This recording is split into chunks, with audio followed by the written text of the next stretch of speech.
இன்றைய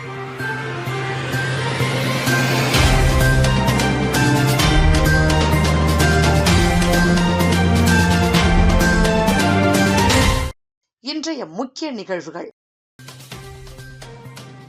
பூட்டிய வீட்டை உடைத்து 60 சவரன் நகை திருட்டு, காரைக்காலில் துணிகரம். பெட்ரோல் பங்க் உரிமையாளர் கொலை வழக்கு, 6 ஆண்டுகளுக்கு பிறகு கிடைத்த துப்பின் அடிப்படையில் மகன் உள்ளிட்ட 3 பேர் கைது.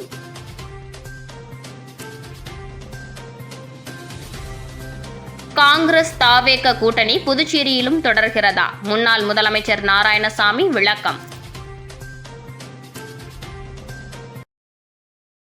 புதுச்சேரி பெட்ரோல் பங்க் உரிமையாளர் கொலை வழக்கில் 6 ஆண்டுக்கு பின் மகன் உள்ளிட்ட 3 பேர் அதிரடி கைது. 2வது திருமணம் செய்ய முயன்றதால் தீர்த்து கட்டியது விசாரணையில் அம்பலம். புதுச்சேரி அடுத்த பாகூரை சேர்ந்தவர் புருஷோத்தம்மன். இவர் சேதராப்பட்டில் பெட்ரோல் பங்க் நடத்தி வந்தார். இவருக்கு மனைவியும் தனப்பிரவீன் என்ற மகனும் ஒரு மகளும் உள்ளனர். பிடெக் முடித்த மகன் தனப்பிரவீன் ஆரோவில்லில் உள்ள ஒரு ஹோட்டலில் வேலை செய்து வருகிறார். இதற்கிடையே 6 ஆண்டுகளுக்கு முன்பு புருஷோத்தம்மன் மனைவியை பிரிந்து தனது தாய் மற்றும் மகனுடன் புதுச்சேரி ஐயங்குட்டிபாளையம் பகுதியில் வசித்து வந்தார். அவருடைய மனைவி மகளுடன் தனியாக வசித்து வருகிறார். இந்த நிலையில் கடந்த 2020 மார்ச் 23ஆம் தேதி இரவு பெட்ரோல் பங்கில் வியாபாரத்தை முடித்துக்கொண்டு பைக்கில் புருஷோத்தம்மன் வீட்டுக்கு சென்று கொண்டிருந்தார். ஊசுடு ஏரிக்கரை அருகே வந்தபோது அவரை மர்ம நபர்கள் வழிமறைத்து சரமாரி வெட்டி கொலை செய்துவிட்டு தலைமறைவாகினர். இதுகுறித்து வில்லியனூர் போலீசார் வழக்கு பதிந்து விசாரணை நடத்தினர். பின்னர் இவ்வழக்கு நிர்வாக காரணங்களுக்காக அரியாங்குப்பம் காவல் நிலையத்திற்கு மாற்றப்பட்டு பல்வேறு கோணங்களில் விசாரிக்கப்பட்டது. இருப்பினும் எந்தவித துப்பும் கிடைக்கவில்லை. இதனால் இவ்வழக்கு விசாரணையில் சுணக்கம் ஏற்பட்டது. இதுபற்றி அறிந்த DGP Shalini Singh petrol bunk உரிமையாளர் கொலை வழக்கை சிபிசிஐடி விசாரணைக்கு மாற்றி கடந்த ஆண்டு உத்தரவிட்டார். அதன் பேரில் இன்ஸ்பெக்டர் பாபுஜி தலைமையிலான போலீசார் பல்வேறு கோணங்களில் விசாரணை நடத்தினர். கொலை நடந்த பகுதியில் இருந்த சிசிடிவி கேமரா பதிவுகளை ஆய்வு செய்தனர். இதில் துப்பு துளங்கியது. புருஷோத்தம்மனை கொலை செய்த 2 பேரின் அடையாளம் சமீபத்தில் தெரியவந்தது. அதன் பேரில் கொலையாளிகளை தேடி தனிப்படை போலீசார் சென்னையில் கடந்த சில நாட்களாக முகாமிட்டு தேடி வந்தனர்.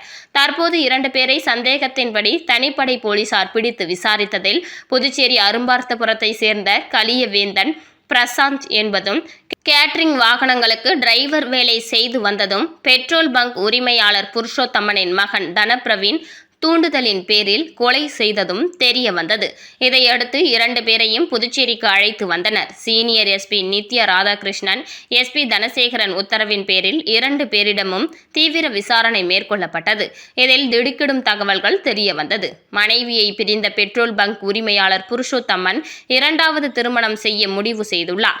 இதுபற்றி அவருடைய மகன் தனப்பிரவீனிடம் கூறியிருக்கிறார். அதற்கு மகன், உனக்கு 2வது திருமணம் எதற்கு என கேட்டு தொடர்ந்து எதிர்ப்பு தெரிவித்து வந்துள்ளார். கொலை செய்வதற்கு 2 மாதத்திற்கு முன்பு மீண்டும் 2வது திருமணம் செய்யும் ஆசையை மகனிடம் புருஷோத்தம்மன் கூறியுள்ளார். அப்போது மகன் எதிர்ப்பு தெரிவித்துள்ளார்.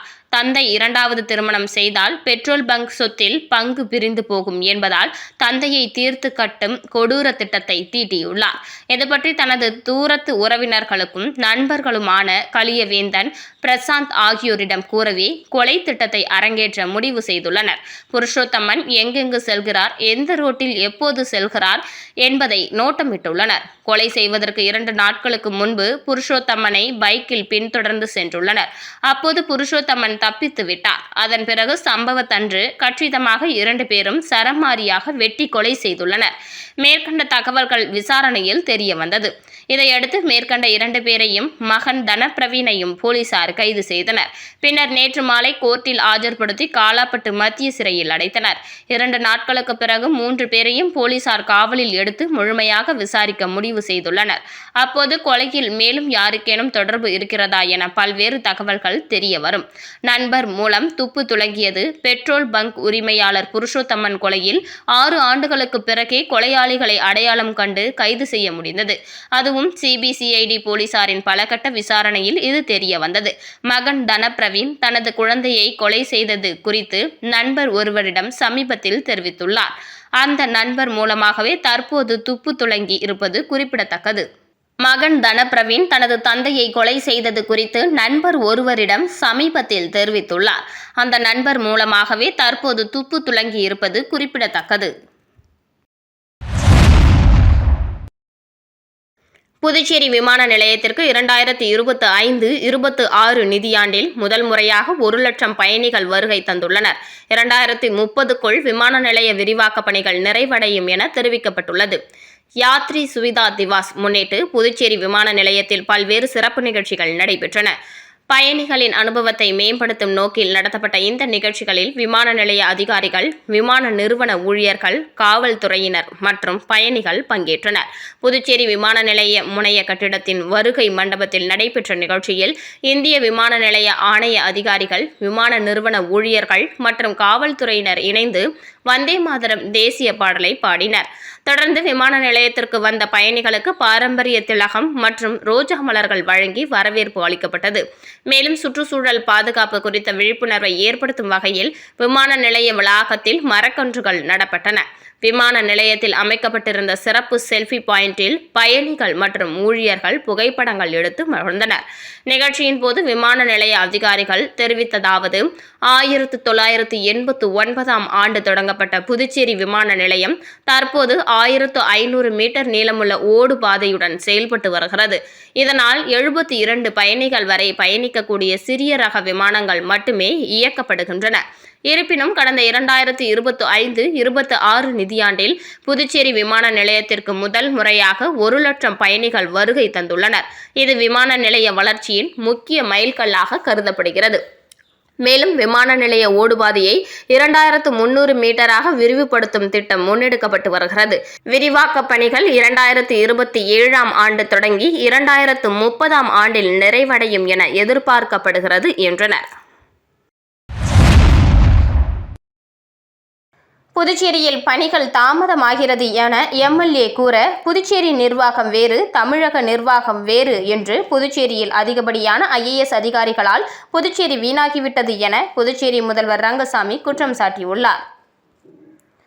புதுச்சேரி முதலமைச்சர் ரங்கசாமியை தவிக சட்டமன்ற உறுப்பினர் சாய் சரவணகுமார் இன்று சந்தித்து மனு அளித்தார்.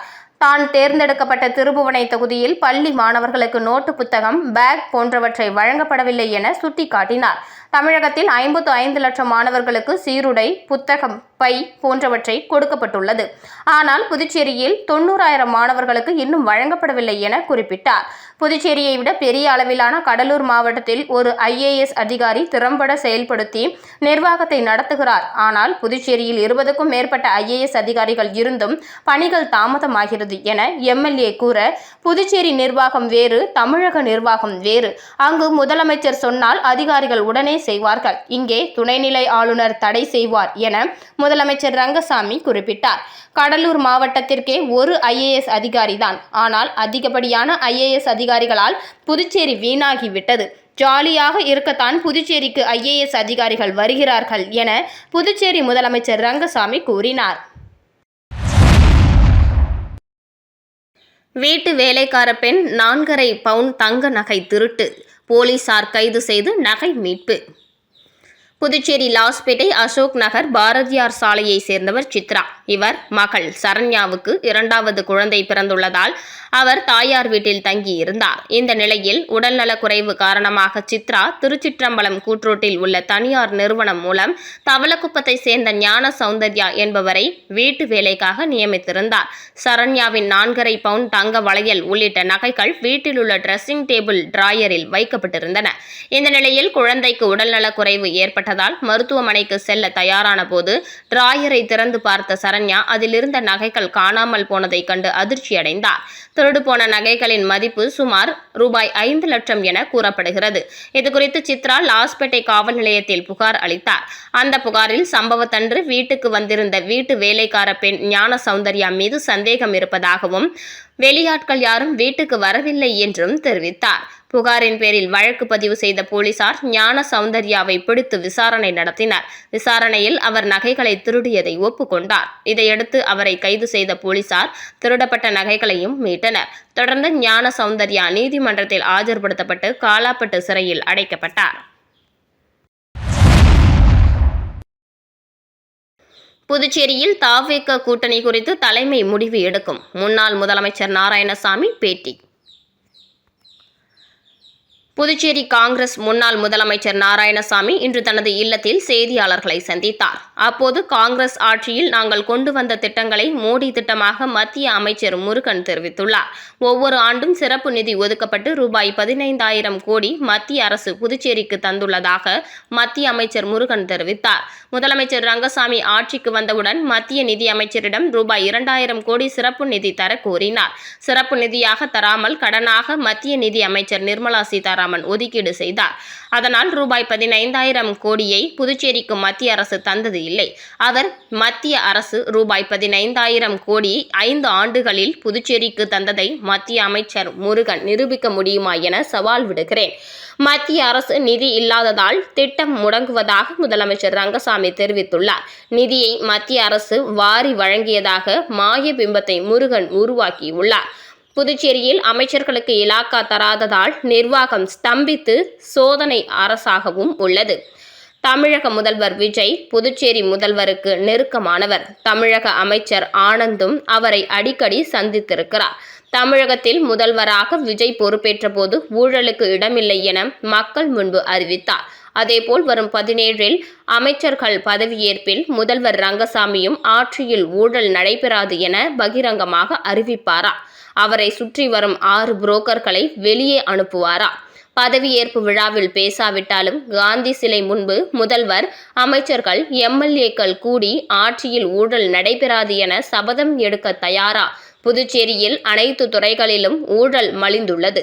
தமிழக முதல்வராக விஜய் பொறுப்பேற்ற பிறகு பொதுப்பணித்துறை, பத்திரப்பதிவுத்துறை என தமிழகத்தில் பல துறைகளில் ஊழல் குறைந்துள்ளது. விஜய்க்கு நெருக்கமான ரங்கசாமி இதை செய்ய தயாரா? இதில் அவருக்கு ஒத்துழைப்பு தர தயார். தமிழகத்தில் 717 மதுபான கூடங்களை மூட விஜய் உத்தரவிட்டு மூடப்பட்டுள்ளது. புதுச்சேரியில் 900 பார்கள் உள்ளன. கோவில், மசூதி, சர்ச், பள்ளி, குடியிருப்புகளை ஒட்டி பார்கள், ரெஸ்ட்ரோ பார்கள் மூட முதல்வர் ரங்கசாமி தயாரா? அதை உண்மையில் செய்தால் விஜய் நண்பர் என ஏற்கலாம். மொத்த விற்பனை மற்றும் சில்லறை விற்பனையை செய்யும் தனியார் நிறுவனம் மாதம் 1.5 லட்சம் மதுபான பாட்டில் தொகுப்புகளை விற்கின்றனர். கலால் துறைக்கு தந்த எழுத்துப்பூர்வ விலையை விட கூடுதலாக விற்பதில் 5 ஆண்டுகளில் பல 100 கோடி ஊழல் நடந்துள்ளது. தமிழகத்தில் ஊழல் குறைந்துள்ளது. அப்படியெனில் கடந்த திமுக ஆட்சியில் ஊழல் அதிகமாக இருந்ததா என்று கேட்கிறீர்கள். அது எனக்கு தெரியாது. தாவேகாவுடன் தமிழகத்தில் தான் காங்கிரஸ் இணைந்து செயல்படுகிறது. புதுச்சேரியில் தாவேகாவுடன் கூட்டணி குறித்து கட்சி தலைமைதான் முடிவு செய்யும் என தெரிவித்தார்.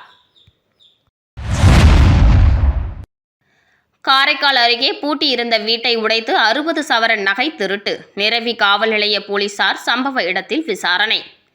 புதுச்சேரி மாநிலம் காரைக்கால் மாவட்டத்தில் உள்ள நிரவி 2வது சாலையில் வசித்து வருபவர் சிவக்குமார். இவர் கடந்த 13ஆம் தேதி தனது குடும்பத்தோடு வெளியூர் சென்றுள்ளார். இதனை அடுத்து நேற்று இரவு குடும்பத்தோடு வீடு திரும்பிய சிவக்குமார் வீட்டின் பின்புற கதவு உடைந்து 60 சவரன் தங்க நகை திருடு போனதை பார்த்து அதிர்ச்சி அடைந்த சிவக்குமார் உடனடியாக நிரவி காவல் நிலைய போலீசாருக்கு தகவல் தெரிவித்தனர்.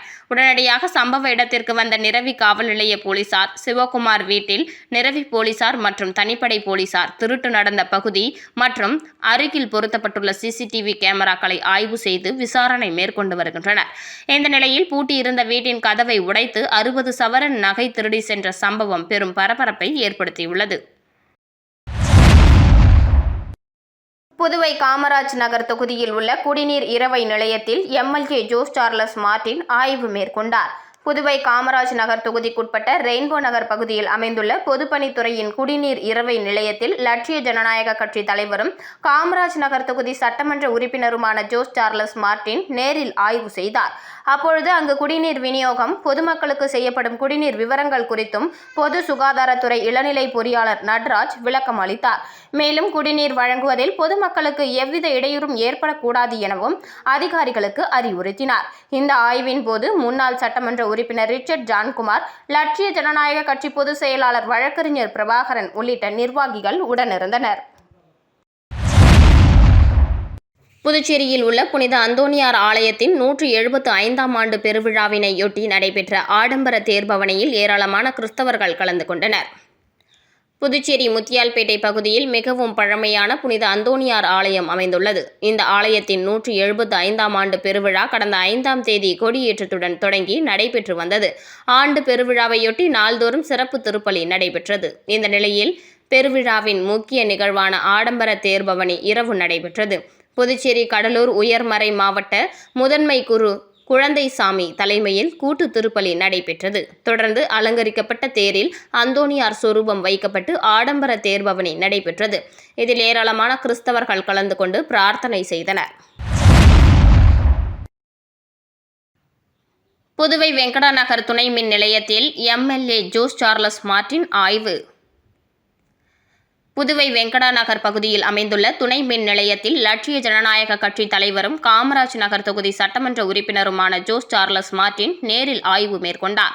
அப்போது மின் விநியோகம், மின் கட்டணம் உள்ளிட்ட விவரங்கள் குறித்து மின்துறை அதிகாரிகளிடம் கேட்டறிந்தார். குறிப்பாக கிருஷ்ணா நகர், கவிக்குயில் நகர் மற்றும் ரெயின்போ நகர் பகுதிகளில் நிலவும் மின்னழுத்த ஏற்றத்தாழ்வுகள் குறித்து பொதுமக்கள் சார்பில் வைக்கப்பட்ட கோரிக்கைகள் குறித்தும் கேட்டறிந்தார்.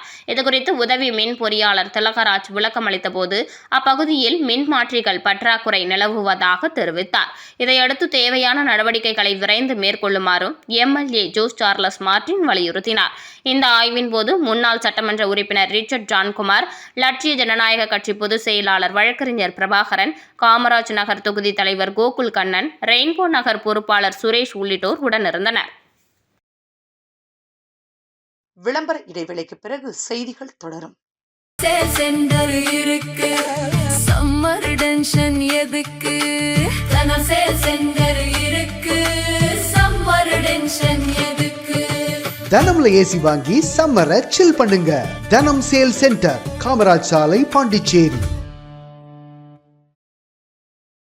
செய்திகள் தொடர்கின்றன. ஒதியம்பட்டு ஸ்ரீ சர்க்குரு மகான் வண்ணார பரதேஸ்வரர் சித்தர் ஆலயத்தில் ரோகிணி நட்சத்திர பூஜை சிறப்பாக நடைபெற்றது. புதுச்சேரி மாநிலம் முருங்கப்பாக்கத்திலிருந்து வில்லியனூர் செல்லும் சாலையில் அமைந்துள்ள பழமை வாய்ந்த ஸ்ரீ சர்க்குரு மகான் வண்ணார பரதேஸ்வரர் சித்தர் ஆலயத்தில் ரோகிணி நட்சத்திரத்தை முன்னிட்டு சிறப்பு பூஜை வெகு விமர்சையாக நடைபெற்றது. இதையொட்டி மூலவர் மற்றும் மூர்ச்சவர் சுவாமிகளுக்கு மஞ்சள் பொடி, அபிஷேக பொடி, அரிசி மாவு, பால், தயிர், இளநீர், சந்தனம் உள்ளிட்ட பல்வேறு திரவியங்களால் சிறப்பு அபிஷேகங்கள் நடத்தப்பட்டன. மேலும் கலச அபிஷேகமும் நடைபெற்றது. அதனைத் தொடர்ந்து சுவாமிக்கு சிறப்பு அலங்காரம் செய்யப்பட்டு மகா தீபாராதனை நடைபெற்றது. இந்த நிகழ்வில் சுற்றுவட்டார பகுதிகளைச் சேர்ந்த ஏராளமான பக்தர்கள் கலந்து கொண்டு சுவாமி தரிசனம் செய்தனர். பின்னர் விழாவில் பங்கேற்ற அனைத்து பக்தர்களுக்கும் அன்னதானம் வழங்கப்பட்டது. பூஜை மற்றும் விழா ஏற்பாடுகளை ஆலய நிர்வாக அதிகாரி பர்குணம், ஆலய அர்ச்சகர் முத்து மற்றும் ரோகிணி நட்சத்திர உபயதாரர்கள் சிறப்பாக மேற்கொண்டிருந்தனர். பக்தர்கள் திரளாக கலந்து கொண்டதால் ஆலய வளாகம் ஆன்மீக எழுச்சியுடன் காணப்பட்டது.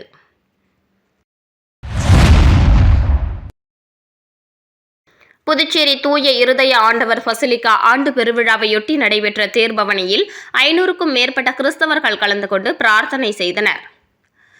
புதுச்சேரி ரயில் நிலையம் அருகே பழமை வாய்ந்த தூய இருதய ஆண்டவர் பசிலிக்கா உள்ளது. இங்கு ஆண்டுதோறும் ஜூன் மாதம் பெருவிழா சிறப்பாக கொண்டாடப்படும். இந்த ஆண்டுக்கான பெருவிழா கடந்த ஜூன் 5ஆம் தேதி காலை கொடியேற்றத்துடன் துவங்கியது.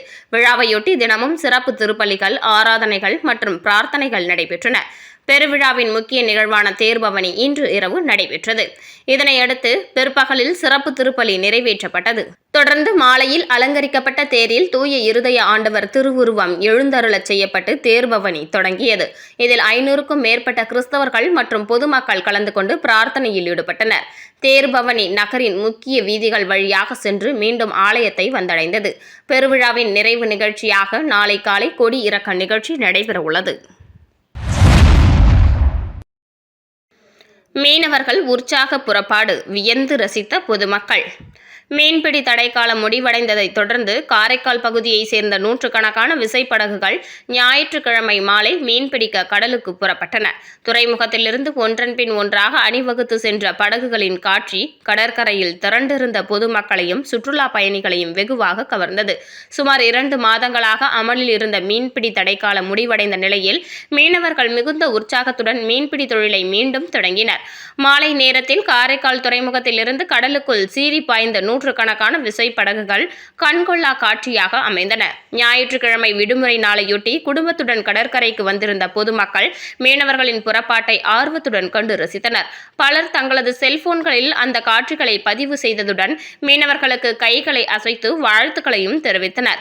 மீன்பிடி தடை காலத்திற்கு பிறகு கடலுக்கு செல்லும் மீனவர்களின் உற்சாகமும் வாழ்வாதாரத்திற்கான அவர்களின் புதிய தொடக்கமும் பொதுமக்களிடையே நெகிழ்ச்சியை ஏற்படுத்தியது.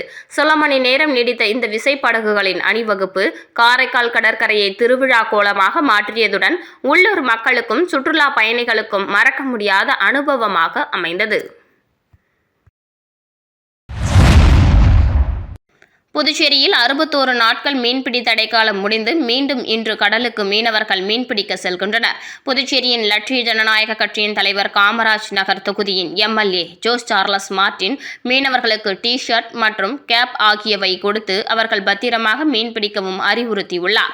இதனை தெரிவிக்கும் வகையில் இன்று லட்சிய ஜனநாயக கட்சியின் கொடியை படகில் கட்டிக்கொண்டும் லட்சிய ஜனநாயக கட்சியின் டி-ஷர்ட் மற்றும் கேப் அணிந்து கொண்டும் மீனவர்கள் உற்சாகமாக இன்று தடைக்காலம் நீங்கி மீண்டும் கடலுக்குள் மீன்பிடிக்க சென்றனர். காரைக்கால் மாவட்ட ஆட்சியர் அலுவலகத்தில் நடைபெற்ற மக்கள் குறைதீர் கூட்டத்தில் ஏராளமான பொதுமக்கள் தங்களது புகார்களை தெரிவித்தனர். புதுச்சேரி மாநிலம் காரைக்கால் மாவட்டத்தில் மாதந்தோறும் மாவட்ட ஆட்சியர் அலுவலகத்தில் பொதுமக்கள் குறைதீர்ப்பு கூட்டம் நடைபெறும் என்று ஆளுநர் உத்தரவிட்டிருந்தார். அதன்படி இன்று காரைக்கால் மாவட்ட ஆட்சியர் அலுவலகத்தில் மாவட்ட ஆட்சியர் இஷிதா ராட்டி தலைமையில் பொதுமக்கள் குறைதீர்ப்பு கூட்டம் நடைபெற்றது. இதில் பொதுமக்கள் ஆர்வத்துடன் வந்து தங்களின் குறைகள் மற்றும் தங்களின் பகுதியில் வெகு நாட்களாக சரி செய்யப்படாத பொது பிரச்சினைகள் மனுவாக மாவட்ட ஆட்சியரிடம் வழங்கினர். மேலும் இன்று 100க்கும் மேற்பட்ட மனுக்கள் பெறப்பட்டது. பொதுமக்கள் வழங்கிய மனுக்களை சம்பந்தப்பட்ட துறை அதிகாரிகளிடம் அந்த மனுவின் குறைகளை கேட்டறிந்து அவற்றின் மீது உடனடியாக நடவடிக்கை எடுத்தனர்.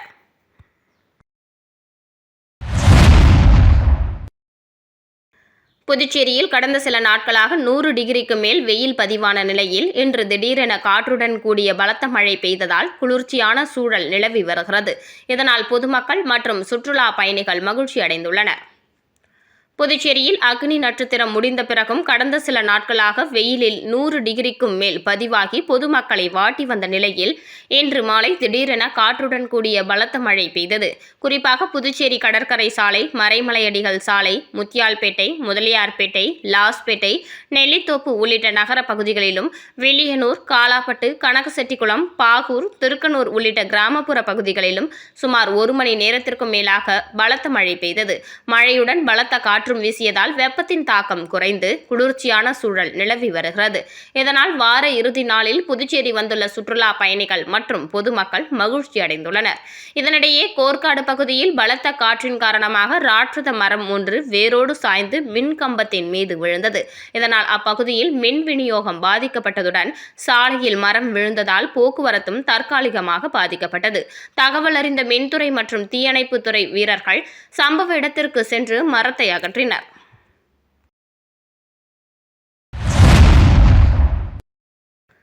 ஒதியம்பட்டு ஜிப்சி மகளிர் விடுதியில் நலத்திட்ட உதவிகள் வழங்கும் நிகழ்ச்சியை சட்டமன்ற உறுப்பினர் ரவிக்குமார் துவக்கி வைத்தார். புதுச்சேரி மாநிலம் வில்லியனூர் சட்டமன்ற தொகுதிக்கு உட்பட்ட ஒதியம்பட்டு மாதா கோவில் வீதியில் அமைந்துள்ள ஜிப்சி மகளிர் விடுதியில் மறைந்த கந்தசாமி அவர்களின் 1ஆம் ஆண்டு நினைவு தினத்தை முன்னிட்டு நலத்திட்ட உதவிகள் வழங்கும் நிகழ்ச்சி நடைபெற்றது. பல்வேறு சமூக சேவைகளில் தொடர்ந்து ஈடுபட்டு வரும் கணேஷ் கார்த்திகேயன் கந்தசாமி ஏற்பாட்டில் நடைபெற்ற இந்த நிகழ்ச்சியில் வில்லியனூர் தொகுதி சட்டமன்ற உறுப்பினர் ரவிக்குமார் சிறப்பு விருந்தினராக கலந்து கொண்டு விழாவை துவக்கி வைத்தார். முன்னதாக மறைந்த கந்தசாமி அவர்களின் திருவுருவ படத்திற்கு சட்டமன்ற உறுப்பினர் ரவிக்குமார் மற்றும் சிறப்பு விருந்தினர்கள் மலர் தூவி மரியாதை செலுத்தினர். அதனைத் தொடர்ந்து பள்ளி மாணவிகளுக்கு பள்ளி பைகள், நோட்டு புத்தகங்கள் உள்ளிட்ட கல்வி உபகரணங்கள் வழங்கப்பட்டன. மேலும் மாணவிகளுக்கு இரவு உணவும் வழங்கப்பட்டது.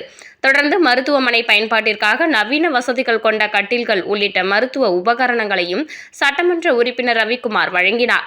இந்த நிகழ்வின் மூலம் கல்வி மற்றும் சுகாதாரத்துறைகளுக்கு பயனளிக்கும் வகையில் சமூக நலப்பணிகள் மேற்கொள்ளப்பட்டன.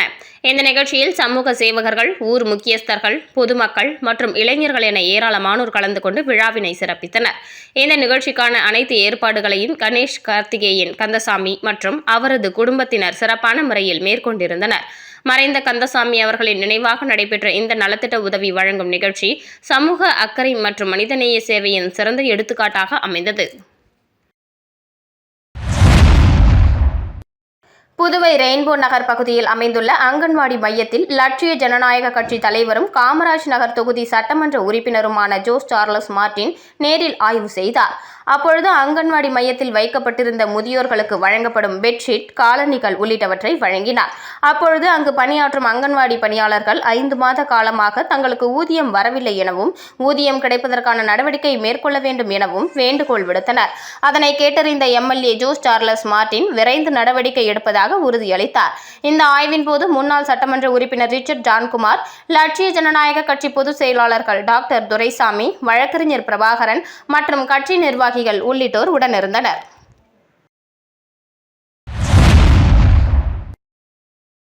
டீசல் விலை உயர்வு காரணமாக புதுச்சேரி மாநிலத்தில் வரும் ஜூன் 15ஆம் தேதி முதல் மினி லாரி வாடகை கட்டணம் 15% உயர்வதாக புதுச்சேரி மினி லாரி உரிமையாளர்கள் மற்றும் முகவர்கள் சங்கம் அறிவித்துள்ளது.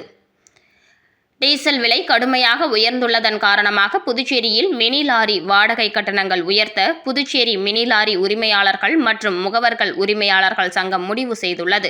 புதுச்சேரியில் இன்று நடைபெற்ற சங்கத்தின் பொதுக்குழு கூட்டத்தில் இந்த முடிவு எடுக்கப்பட்டுள்ளது. இதுகுறித்து செய்தியாளர்களை சந்தித்த புதுச்சேரி மினி லாரி உரிமையாளர்கள் மற்றும் முகவர்கள் சங்கத்தின் தலைவர் முருகசாமி, சமீபத்திய டீசல் விலை உயர்வால் தங்களுக்கு பெரும் நஷ்டம் ஏற்பட்டுள்ளதாகவும், இதனால் புதுச்சேரி மாநிலத்தில் வரும் ஜூன் 15ஆம் தேதி முதல் மினி லாரி வாடகை கட்டணம் 15% உயர்த்தப்படுவதாக தெரிவித்தார். தொடர்ந்து பேசிய அவர், இது தவிர சுங்கச்சாவடி கட்டணங்கள் மற்றும் உதிரி பாகங்கள், டயர் விலைகள் என பல்வேறு விலை உயர்வை தாங்கள் தொடர்ந்து எதிர்கொண்டு வருவதால் லாரி வாடகை கட்டணங்களை உயர்த்துவது தவிர்க்க முடியாத ஒன்றாகி கட்டண உயர்வுக்கு வழிவகுத்துள்ளதாக குறிப்பிட்டார். தொடர்ச்சியான செலவினங்களால் லாரி உரிமையாளர்களுக்கு ஏற்படும் நிதி நெருக்கடியை சமாளிக்கவே இந்த விலை உயர்வு என்றும், இதனை பொதுமக்கள் ஏற்றுக்கொள்ள வேண்டும் என அவர் வலியுறுத்தினார். மேலும் டீசல் விலை உயர்வை கண்டித்து விரைவில் புதுச்சேரி மாநிலம் தழுவிய அளவில் போராட்டம் நடத்தப்படும் என்றும், அதேபோன்று பட்டானூர் மற்றும் சேலியமேடு பகுதியில் உள்ள சுங்கச்சாவடிகளை அகற்ற வேண்டும் என அவர் வலியுறுத்தினார்.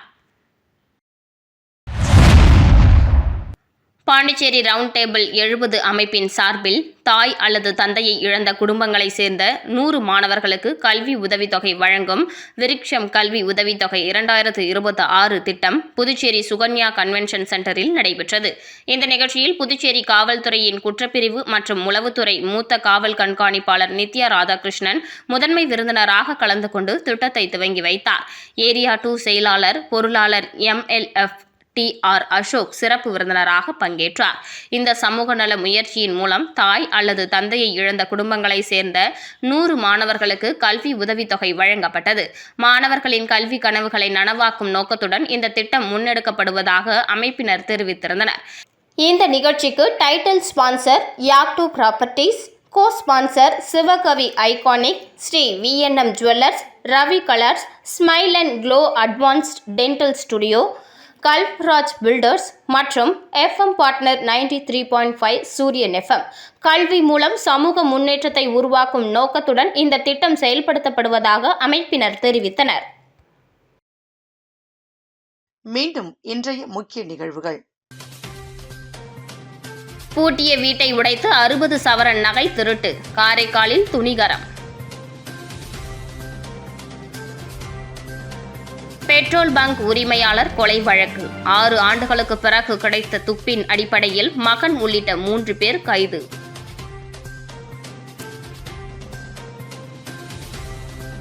காங்கிரஸ் தாவேக கூட்டணி புதுச்சேரியிலும் தொடர்கிறதா? முன்னாள் முதலமைச்சர் நாராயணசாமி விளக்கம்.